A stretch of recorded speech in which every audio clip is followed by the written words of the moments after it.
Hi, I'm Stacy Hyde and I'm back for another episode of Better Financial Health in 15 minutes or less. And while we've talked about subscription services and things like that, today I'd like to talk about the sneaky expenses eating your budget and how to stop them.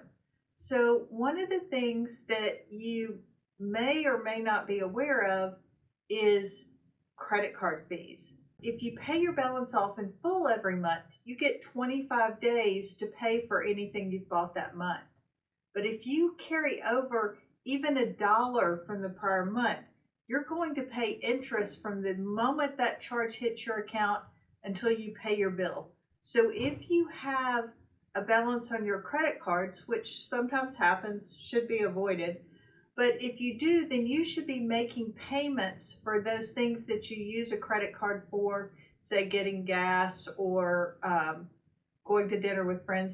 Pay that off as soon as you get home. I do agree that it's safer to use a credit card than your debit card anytime your card is away for you or at gas stations where those are subject to scammers a lot.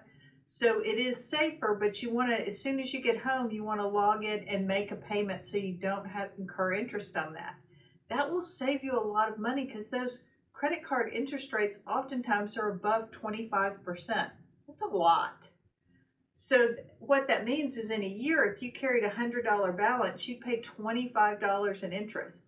Well, I think you could come up with a lot better uses for that $25. So that's really something that you want to pay attention to. Also, if you're somebody who pays off your credit card every month, but maybe you travel or mail's not reliable, you may want to set your credit card up for automatic payment so that you automatically pay the full balance and you never have to worry about late fees. Now, if you are late and there's a reason for it, oftentimes calling the credit card company, if that's not your norm, if normally you pay everything on time but you forgot one time, making that phone call will often get them to waive that late charge and fee, and you won't be subject to that. So it can be worth, $40 for a quick phone call. The other thing that can happen, and I must admit I'm guilty about this too, a lot of appliances pull a lot of energy even when you're not using them just by keeping them plugged in. So yeah, it can be a pain to have to plug and unplug, or maybe just put them on a power strip, or a lot of our connected devices, they're always using energy because they're connected. Well, if you don't need them and you never use them when you're not home and you don't need them to be on your Google Nest or something like, well, Nest is your thermostat. That actually saves you money by lowering your costs. But a lot of things that we have plugged in are always using energy. So it's better to just pull the plug on those so that you're not always doing that. And that, as you know, during the winter months when our utility bills tend to be higher anyway, that's a way to really sort of lower those costs.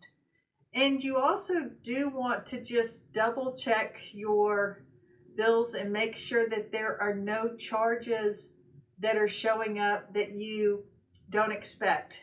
And also, if you don't have your credit card enrolled in Apple Pay or Google Pay, and you get a notification that something has happened there, this happened to my son recently, you want to definitely call your bank, stop your card, because that means that there's been attempted fraud. Somebody has your account number if they're trying to do that.